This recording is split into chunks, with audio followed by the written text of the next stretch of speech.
എല്ലാവർക്കും നമസ്കാരം. സ്നേഹം എന്താണ്? സ്നേഹം നമ്മൾക്കറിയാം.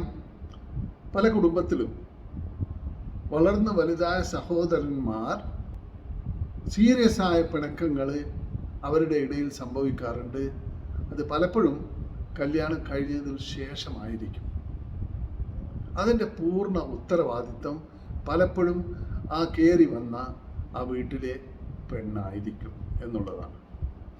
ചില സഹോദരന്മാർ സ്നേഹിക്കുന്നത് കണ്ടിട്ട് അസൂയ തോന്നുന്ന ചില ആൾക്കാരുണ്ടാവും. അവരെ പിന്തിരിപ്പിക്കാൻ, തെറ്റിക്കാൻ വേണ്ടിയിട്ട് എന്ത് വില കൊടുത്തും പരിശ്രമിച്ചും അവർ ചെയ്യാറുണ്ട്. എന്നാൽ സഹോദരന്മാർ ചെറുപ്പത്തിൽ പല പ്രാവശ്യം പിണങ്ങിയിട്ടുണ്ടായിരിക്കാം, ഗൗരവമായ പിണക്കം ഉണ്ടായിരിക്കാം. പക്ഷെ അതെല്ലാം കുറഞ്ഞ ദിവസങ്ങൾക്ക് ശേഷം അവർ വീണ്ടും നന്നായിട്ടുണ്ടായിരിക്കും. എന്നാൽ സീരിയസ് ആയ ഒരു പിണക്കം സംഭവിക്കുന്നത് പലപ്പോഴും ഒരു പെണ്ണ് വീട്ടിൽ കയറി വരുമ്പോഴാണ്.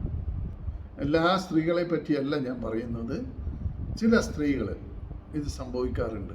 അതായത് സ്നേഹിക്കുന്നത് കണ്ടിട്ട് അസൂയ തോന്നിയിട്ട് അവരെ വേർതിരിപ്പിക്കാൻ ശ്രമിക്കുന്ന ചില സ്ത്രീകൾ. കിട്ടിയ അവസരം മുതലെടുക്കുക. എന്നാൽ ഈ ഭർത്താവ് ഈ കാര്യത്തിൽ ഒരു പാവം വിഡ്ഢിയാണ്. അപ്പോൾ കല്യാണം കഴിഞ്ഞാൽ ഈ സഹോദരന്മാരുടെ സ്നേഹം വേർപിരിയുക മാത്രമല്ല, അത് കുടുംബ കലഹത്തിൽ വരെ എത്തി നിൽക്കാറുണ്ട്. കുടുംബങ്ങൾ തമ്മിൽ വേർപിരിയുന്ന ഘട്ടത്തിലേക്ക് എത്തിപ്പെടാറുണ്ട്. എന്നാൽ ഈ വിഡ്ഢികൾ സ്നേഹത്തിൻ്റെ വിലയും സ്നേഹത്തിൻ്റെ ആഴവും കുടുംബം ഒന്നിച്ച് കഴിയുമ്പോൾ ഉണ്ടാകുന്ന ആ ഒരു സ്വർഗീയ സുഖം ഇവർ ഒരിക്കലും അനുഭവിച്ചിട്ടില്ല എന്നുള്ളതാണ്. അനുഭവിച്ചവർക്ക് അതിൻ്റെ വാല്യൂ മനസ്സിലാകും.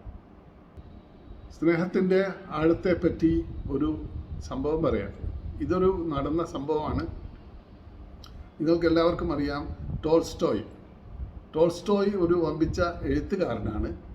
അദ്ദേഹം റഷ്യയിലെ തെരുവിൽ കൂടി നടന്നു പോകുമ്പോൾ, അതായത് യുദ്ധങ്ങളെല്ലാം കഴിഞ്ഞ് ജനങ്ങളെല്ലാം ബുദ്ധിമുട്ടിലാണ്, വിഷമത്തിലാണ്, പട്ടിണിയിലാണ്, ദാരിദ്ര്യം അനുഭവിച്ചു കൊണ്ടിരിക്കുകയാണ്. അങ്ങനെ തെരുവിൽ കൂടെ നടന്നു പോയിക്കൊണ്ടിരിക്കുമ്പോൾ അങ്ങകലെ ഒരു കുട്ടി ഇങ്ങനെ തെരുവിൽ ഉറക്കം തൂങ്ങി നിൽക്കുന്നതായിട്ട് കണ്ടു. വിശപ്പിൻ്റെ കാഠിന്യം കൊണ്ടാണ് ആ കുട്ടിക്ക് ഉറക്കം വരുന്നത് എന്ന് ഇദ്ദേഹത്തിന് മനസ്സിലായി. അങ്ങനെ ഇദ്ദേഹം ഈ കുട്ടിയുടെ അടുത്ത് ചെന്ന് പോക്കറ്റിൽ കൈയിട്ട് നോക്കുമ്പോൾ പോക്കറ്റിൽ ഒന്നുമില്ല. ഇദ്ദേഹം ഈ കുട്ടിയോട് പറഞ്ഞു, അനുജ, ഇപ്പോൾ ഒന്നും തരാൻ എൻ്റെ കയ്യിലില്ല. നിനക്ക് എന്തെങ്കിലും തരണമെന്ന് എനിക്ക് ആഗ്രഹമുണ്ട്. ഏതായാലും നമ്മൾക്ക് ഇനി എപ്പോഴെങ്കിലും കാണുമ്പോൾ ഞാൻ നിന്നെ സഹായിക്കാം എന്ന് പറഞ്ഞു. ശേഷം ഈ മണലും പൊടിയും കച്ചറയും നിറഞ്ഞ ഈ കുട്ടിയുടെ മുഖത്ത് ഇദ്ദേഹം ഒന്ന് ചുംബിച്ചു. അപ്പോൾ ആ കുട്ടി പറഞ്ഞു, സാറേ, നിങ്ങൾ എന്തിനാണ് എനിക്ക് പൈസ തരുന്നത്? അല്ല, നിങ്ങൾ എന്തിനാണ് തരുന്നത്? നിങ്ങൾ എന്തിന് തരണം? നിങ്ങൾ എന്നെ അനുജ എന്ന് വിളിച്ചില്ലേ? ഇന്ന് വരെ എന്നെ ആരും അങ്ങനെ വിളിച്ചിട്ടില്ല. നിങ്ങൾ എൻ്റെ മുഖത്ത് ചുംബിച്ചില്ലേ? ഇന്ന് വരെ എന്നെ ആരും ചുംബിച്ചിട്ടില്ല. നിങ്ങളെനിക്ക് എത്ര സമ്പത്ത്, പണം തരണമെന്ന് ഉദ്ദേശിച്ചിട്ടുണ്ടെങ്കിലും അതിനേക്കാൾ എത്രയോ വലുതാണ് ഇപ്പം നിങ്ങൾ എനിക്ക് തന്നത് എന്ന് ആ കുട്ടി ടോൾസ്റ്റോയോട് മറുപടിയായി പറഞ്ഞു. ഇത് കേട്ട ടോൾസ്റ്റോയ് വല്ലാതെ വിഷമിച്ചു, സങ്കടപ്പെട്ടു, കരഞ്ഞുപോയി. അപ്പോൾ സ്നേഹം എന്ന് പറയുന്നത് അത്രയും ഗൗരവമുള്ളതാണ്.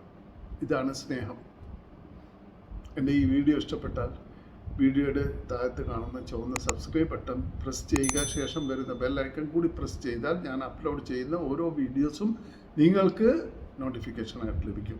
അതുകൊണ്ടാണ് സബ്സ്ക്രൈബ് ചെയ്യാൻ പറയുന്നത്. അങ്ങനെ മറ്റൊരു ഇൻട്രസ്റ്റിംഗ് വിഷയവുമായി എത്തുന്നത് വരെ bye from Moidu MV motivate.